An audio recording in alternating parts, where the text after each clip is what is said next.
Factor. Genetic factor मतलब होता है कि रोगों का ट्रांसफर होना। जैसे कि अगर आपके मम्मी पापा को एनीमिया है, मम्मी पापा को डायबिटीज है, तो मम्मी पापा से आने वाले जो डॉटर होते हैं या फिर मम्मी से आने वाली जो डॉटर होती है या फिर सन होते हैं, उसमें भी ये बीमारी हो सकती है। कैसे होती है देखिए, हमारे मदर्स में जो पेटर्नल मतलब होता है मदर्स क्रोमोसोम, और सॉरी पेटर्नल मतलब होता है पेटर्नल क्रोमोसोम। पेटर्नल क्रोमोसोम मतलब होता है पापा का क्रोमोसोम, और मेटर्नल में आ रहा है यम मतलब होता है मेटर्नल क्रोमोसोम, मीन्स कि एक मदर का क्रोमोसोम। ठीक है, कितने होते हैं? 46 होते हैं। और ये भी क्रोमोसोम संख्या कितनी होती है? 46 होती है। तो फिर इसको आधा आधा किया जाता है, आधा आधा किया जाता है। क्यों किया जाता है? इसका रिडक्शन होता है। इसका क्या होता है? रिडक्शन होता है। रिडक्शन किसकी वजह से होता है? मियोसिस की वजह से होता है। किसकी वजह से होता है? मियोसिस की वजह से होता है।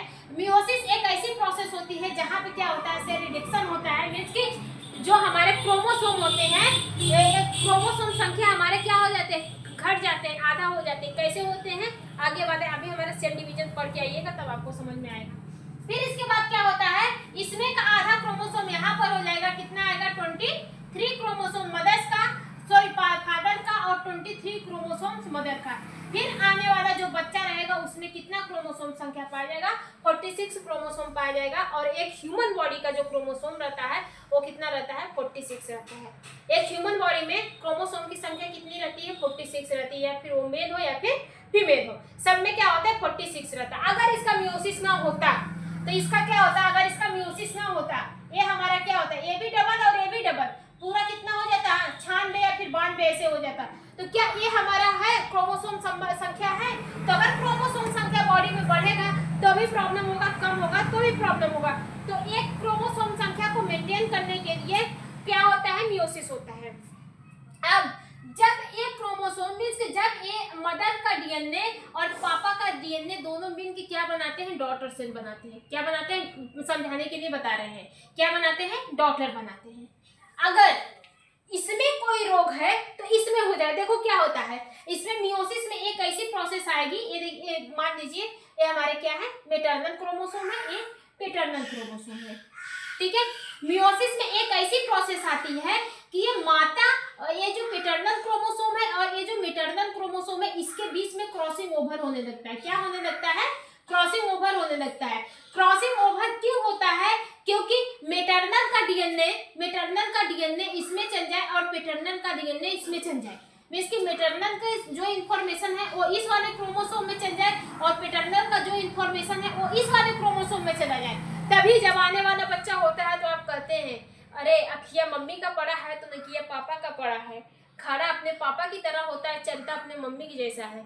बाल मम्मी पे गया है और बाल मम्मी पे गया है, फेस पापा पे गया है।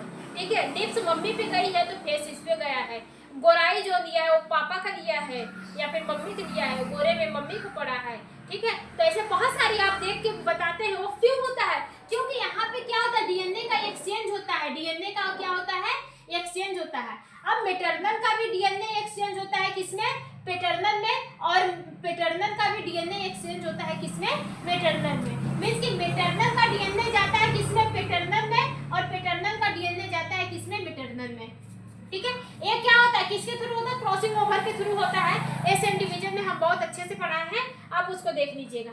अगर कोई प्रॉब्लम माता में है तो वही प्रॉब्लम इस वाले क्रोमोसोम में भी जाएगा। भाई डीएनए का एक्सचेंज हो रहा है तो डीएनए इसमें भी जाएगा और इसका भी डीएनए क्या जाएगा? इसमें भी जाएगा। अगर कोई प्रॉब्लम मेटर्नल में है तो भी अपने डीएनए के साथ आ जाएगी, और पेटर्नल में कोई प्रॉब्लम है वो भी अपने डीएनए के साथ आ जाएगी।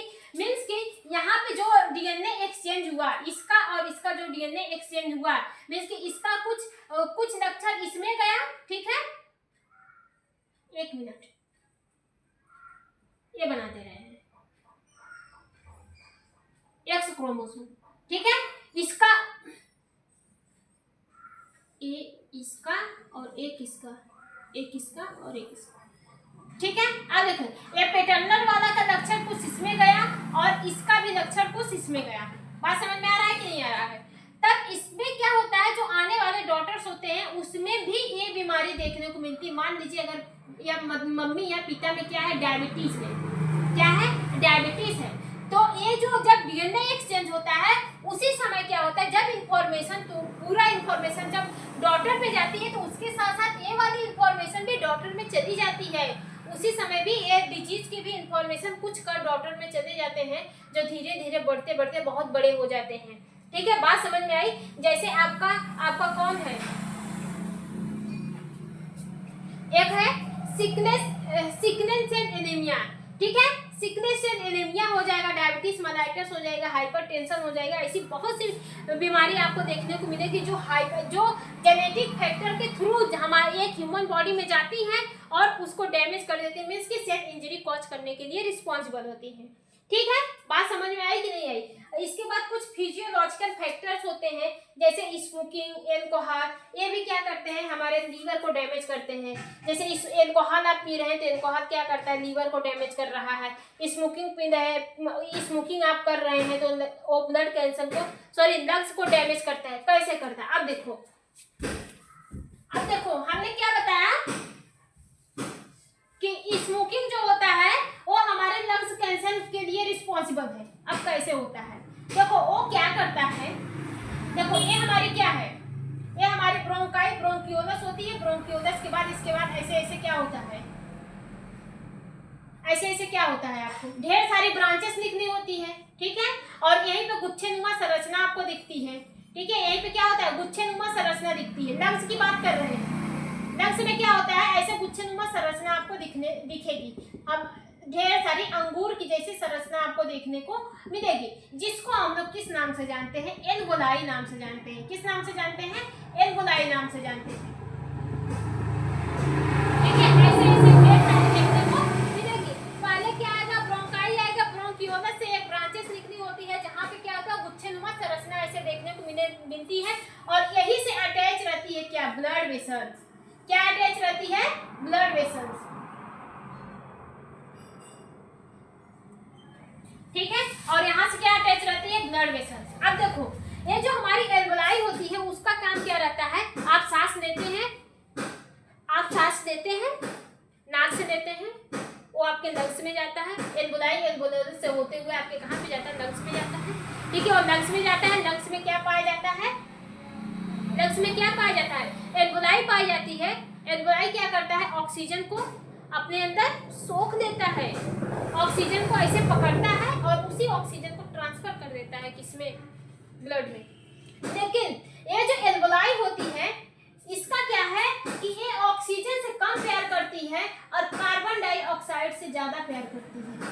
ठीक है, O2 से कम करती है और कार्बन डाइऑक्साइड से ज्यादा प्यार करती है। जैसे कि आपको दो लड़कियां हैं, एक तो जिसको आप प्रपोज करना चाहते हैं, जिसको आप चाहते हैं, और एक जो आपको चाहती है। आप किसको चूज करेंगे, उसको नहीं चूज करेंगे जो आपको चाहती है। वो बात की बात है कि खुश होने के लिए आप उससे प्यार करिए, उसके साथ अपना जीवन यापन करिए जो आपको चाहती है, ना कि आपको चाहती है, ना कि आप उसे चाहते हैं। वो तो बात की बात है। ठीक है, लेकिन खुश होने के लिए अगर आप क्या करेंगे, मतलब कि एक लड़की, दो लड़कियां हैं, ठीक है, दो लड़कियां हैं या फिर दो लड़के हैं, एक को आप प्यार कर रहे हैं और एक लड़की आपको प्यार कर रही है।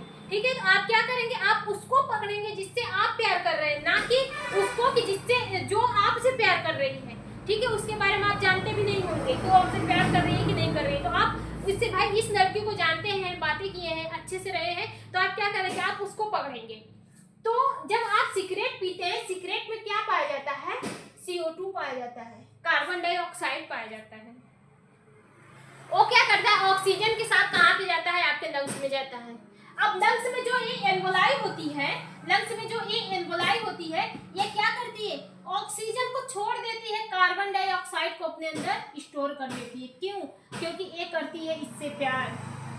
ठीक है, ये क्या करती है, इससे प्यार करती है, इसलिए ऑक्सीजन को क्या करती है, वहां पे छोड़ देती है, और क्या ले लेती है, कार्बन डाइऑक्साइड को ले लेती है। अब जब आप ज्यादा पिएंगे, बहुत ज्यादा पिएंगे, तो ये क्या करेगी, ऑक्सीजन को छोड़ने लगेगी, कार्बन डाइऑक्साइड को लेने लगेगी। तो आपका ब्लड भी क्या करता है, ब्लड का काम क्या है भाई, वो तो कार्बन डाइऑक्साइड को देता है, बाहर निकालने के लिए देता है। वो देगा कैसे? तो कुछ क्वांटिटी में ये क्या करता है, हमारे ब्लड में भी जाता है, लेकिन ज़्यादा हमारा ब्लड नहीं देता है, और ये क्या करता है, हमारे लंग्स में इकट्ठा होने लगता है। एक समय ऐसा आता है कि इतना इकट्ठा हो जाता है कि हमारे ही लंग्स के सेल्स को डैमेज करने लगता है, जिसकी वजह से हमको कैंसर देखने को मिलती है। जब हमारी ये सेल डैमेज होने लगेगी तो वहाँ पे सेल डिवीजन होगा। सेल डिवीजन क्या करता है कि अपने सेल्स को बढ़ाने का काम करता है, लेकिन यहाँ पे सेल डिवीजन आवश्यकता से अधिक होने लगेगा, मीन्स आवश्यकता से अधिक होने लगता है, एक एबनॉर्मल कंडीशन में होने लगता है, जहाँ पे आपको लंग कैंसर भी देखने को मिल सकता है। बात आ गई, बात समझ में आई कि नहीं आई? लीवर डैमेज, अब अल्कोहल जो पीता है भाई, कहते हैं शराब पी रहे हैं लीवर डैमेज हो गया, लीवर पीलिया हो गई, ऐसा हो गया वैसा हो गया, तो आप बहुत सुने हैं। तो अल्कोहल से भी बहुत खतरनाक चीज होते हैं, कौन सा? अल्कोहल। और ये जो स्मोकिंग होता है उस डिब्बे पे साफ साफ लिखा रहता है, ठीक है, स्मोकिंग आपके लिए जानलेवा है। शराब पे भी शायद नहीं, हम नहीं देखे हैं एक्चुअली, लेकिन स्मोकिंग वाला देखे हैं, ठीक है, उसमें लिखा रहता है शराब पीना जानलेवा है या फिर स्मोकिंग करना जानलेवा है। अरे कैंसर का फिगर भी दिया रहता है, फिर भी लोगों को नहीं समझ में आता है, ठीक है, फिर भी लोग पीते हैं, पता नहीं कौन सी मजा आती है, ठीक है। फिर इसके बाद पेप्टिक अल्सर। पेप्टिक अल्सर कैसे होता है ये भी देखिए, कुछ फिजिकल फैक्टर से भी होता है। किससे होता है? फिजिकल फैक्टर से भी होता है। अब देखो हमारे भोजन में क्या होता है, हमारे पेट में क्या होता है, HCl होता है। क्या होता है? HCl होता है। ये हमारी क्या है, इंटेस्टाइन है। पेप्टिक अल्सर कैसे होता है उसको बता रहे हैं। पेप्टिक अल्सर जब हमारे पेट में छाले पड़ जाते हैं, पेप्टिक अल्सर मतलब होता है छाले, जब हमारे इंटेस्टाइन में छाले पड़ जाते हैं, जब हमारे ईसोफेगस में छाले पड़ जाते हैं, इसी को क्या कहते हैं, पेप्टिक अल्सर कहते हैं, ठीक है। ये होता कैसे है भाई? छाला होगा तो प्रॉब्लम होगी। अगर एक छाला आपके जीभ में हो जाए, साला बोलने में प्रॉब्लम होता है, खाना खाने में प्रॉब्लम होता है, और इतना छाला आपके लीवर में भी, सॉरी आपके स्टमक में भी हो गया, ईसोफेगस में भी हो गया, और आपके कहाँ पे हो गया, इंटेस्टाइन में भी हो गया। अब देखो कैसे होता है, देखो देखो जब आप खाना खाते हैं, तो खाना क्या होता है, होते हुए कहाँ पे आता है, लीवर में आता है, ठीक है। यहाँ पे क्या लगी रहती है, ऐसे ब्लड वेसल्स लगी रहती है। अब सॉरी कहाँ पे आता है, स्टमक में आता है। स्टमक में क्या पाया जाता है, HCl पाया जाता है। HCl हमारा एसिडिक नेचर होता है। क्या होता है, एसिडिक नेचर होता है। एसिड अगर किसी के ऊपर फेंक दिया जाए तो उसका फेंक जल जाता है, लेकिन यही एसिडिक हमारे पेट में इकट्ठा है। क्यों है हमारे पेट में इकट्ठा है, लेकिन नुकसान नहीं पहुंचा रहा है? क्यों? क्योंकि ये जो एसिड है ये हमारी कहाँ पर है, ये हमारी एक म्यूकस मेम्ब्रेन में है। किसमें है? ये जो एसिड है इसको कौन प्रोटेक्ट कर रहा है, एक हमारी म्यूकस मेम्ब्रेन प्रोटेक्ट कर रही है। कौन सी प्रोटेक्ट कर रही है? म्यूकस मेम्ब्रेन होती है। ये जो म्यूकस मेम्ब्रेन होती है ये बेसिक नेचर की होती है। जब एसिड और बेस आपस में मिलते हैं तो क्या हो जाते हैं, न्यूट्रल हो जाते हैं, न्यूट्राइल हो जाते हैं। क्या हो जाते हैं? न्यूट्राइल हो जाते हैं। तब इसमें मतलब कि कोई एक्शन नहीं रह जाता, ना बेस का हो जाता है ना एसिड का रहता है। अब देखो एसिड का काम क्या रहता है, खाने को पचाना, खाने को पचाना। जब ये पचाता है तो खाना कहाँ पे आता है, यहाँ पे आता है।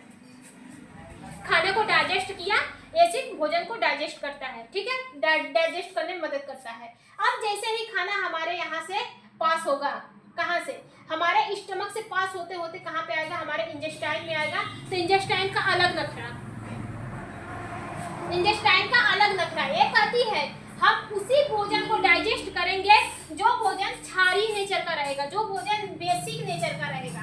बेसिक नेचर का जो भोजन रहेगा उसी भोजन को हम डाइजेस्ट करेंगे, नहीं तो हम नहीं करेंगे। भाई देखो भोजन को डाइजेस्ट करने में हमारा माउथ से लेकर हमारी जो स्मॉल इंटेस्टाइन होती है वहां तक की जरूरत पड़ती है, ठीक है। जब आप भोजन खाते हैं तो वो भोजन आपका कहाँ पे जाता है, स्टमक में जाता है, वहां पे HCl मिल गए हैं। अब इसका तो स्मॉल इंटेस्टाइन का अलग नखरा, हम जो भोजन हम अपने अंदर डाइजेस्ट करेंगे वो बेसिक नेचर का होना चाहिए। अब यहाँ पे भोजन में क्या मिला है, HCl मिला है। भोजन में क्या मिल गया है, HCl मिला है। तो यहीं पे आपकी लगी रहती है क्या, पित्त। जो मुर्गा, अगर आप मुर्गा काटते हैं उसका पित्त गलती से कट गया, पूरे मीट को खराब कर देता है। वो क्या करता है, वो पूरे मीट को ही खराब कर देता है, एकदम कड़वा कड़वा लगने लगता है, तीखा है। आप क्या करते हैं, मीट ही फेंक देते हैं। तो जो ये पित्त होता है, जिसको हम लोग गॉल ब्लैडर के नाम से जानते हैं, ये क्या करता है, अपने अंदर से पित्त का सिक्रीशन करता है। मीन्स कि क्या बोलते हैं यार उसको, मान लीजिए पित्त का सिक्रीशन करता है, बाइल एसिड का सिक्रीशन करता है। ये बाइल एसिड जैसे ही खाना हमारे लीवर, हमारे इंटेस्टाइन में आने लगता है, ये बाइल एसिड यहाँ पे मिक्स होने लगता है, इस खाने को मिक्स करने लगता जाता है, और ये जो खाना होता है ये हमारे बेसिक नेचर से होते हुए चले जाते हैं। किसी भी वजह से जब ये हमारी जो मेम्ब्रेन है वो काम नहीं कर रही है और यहाँ पे एसिड का सिक्रीशन बढ़ गया, किसी भी वजह से जब एसिड का सिक्रीशन बढ़ गया, ठीक है, और यहाँ पे क्या हुआ, ये भी काम नहीं कर रहा है, मीन्स कि ये भी यहाँ से सिक्रीट नहीं हो रहा है, और एसिड का सिक्रीशन जब बढ़ जाता है बहुत ज़्यादा, तो क्या करता है वो, ये म्यूकस मेम्ब्रेन को भी डैमेज करने लगता है। ये जो हमारी म्यूकस मेम्ब्रेन होती है उसको भी डैमेज करने लगता है। तो ये जो हमारी है, ये जो सेल है वो हमारे जो स्टमक की परत है उसको क्या करता है, डैमेज करने लगता है, जब आने लगता है। आप जल जाइए, आपको वहाँ पे छाला हो जाएगा। जब एसिड की वजह से यहाँ की सेल जल रही है तो वहाँ पे भी तो छाला होगा। एसिड की वजह से सब यहाँ की सेल जल रही है तो छाला होगा ना, जब छाला होगा तो प्रॉब्लम होगी। वही जाते जाते हमारा स्मॉल इंटेस्टाइन में भी, लार्ज इंटेस्टाइन में भी जाता है, हर जगह क्या करता है, जला देता है। अब भाई ये तो नीचे जल रहा है, ऊपरा वाला यहाँ पे जो इसोफेगस में होता है वहाँ पे भी पेप्टिक अल्सर होता है, वहाँ पे एसिड कैसे पहुँचेगा। आप खाना खाते हैं तो आपको ढेकार आती है, जब ढेकार आती है तो जो खाए रहते हैं उसका टेस्ट थोड़ा थोड़ा बाहर भी आता है। तो जब आप ढेकरिया देते हैं ना, जब आप ढेकार देते हैं तो क्या करता है, उसी की वजह से आपका एसिड भी आ जाता है, जो आपके कहीं कहीं स्मॉल इंटेस्टाइन पे भी क्या करता है, अफेक्ट कर देता है और वहाँ की स्किन को भी जला देता है। और सॉरी, स्मॉल इंटेस्टाइन नहीं, इसोफेगस पे भी अफेक्ट करता है और वहाँ की स्किन को क्या करता है, जलाने लगता है। और जब वहाँ की स्किन को जलाएगा, आपको पता है कि जब आप नॉर्मल चीज़ों से, मीन्स कि जब आप जलते हैं, आप देख लीजिए आग से जल गए, गर्म पानी से जल गए, तो वहाँ पे छाले पड़ जाते हैं, उसमें पस भर जाता है, तो कितनी दिक्कत होती है। और जब ये हमारे इसोफेगस यहाँ पे जलेगा तो यहाँ पे छाले होंगे, पस भरेंगे, बहुत दिक्कत होगी। आप अगर देख लीजिए ना, एक जीभ में जब छाला हो जाता है तो आप बोल नहीं पाते हैं, जब यहाँ पे अपने पेट वोट में छाला है तो क्या होता है, तो बहुत सारी दिक्कत होती है। अब आप बात समझ में आई कि पेप्टिक अल्सर कैसे होता है, ठीक है। और कार्डियोवैस्कुलर डिजीज भी आपका किससे होता है, स्मोकिंग और एल्कोहल से होता है, ठीक है। तो alcohol, no smoking, no alcohol, ठीक है। लीवर स्वस्थ रहेगा तो आप सही हैं, आपका हार्ट स्वस्थ रहेगा तो आप सही हैं, आपका लंग्स स्वस्थ है तो आप सही हैं। क्यों? क्योंकि लंग्स सही है तो कार्बन डाइऑक्साइड आपके बॉडी से निकलेगा, ऑक्सीजन आपके बॉडी में भरपूर मिलता रहेगा। हार्ट सही है तो ब्लड को पंप करेगा, लीवर सही है तो भोजन को डाइजेस्ट करेगा, ठीक है। देखा जाए तो यही सारी चीज़ें हमारे बॉडी के लिए रिस्पॉन्सिबल होती है। तो स्मोकिंग छोड़िए, एल्कोहल भी छोड़िए, ठीक है। स्वस्थ रहिए।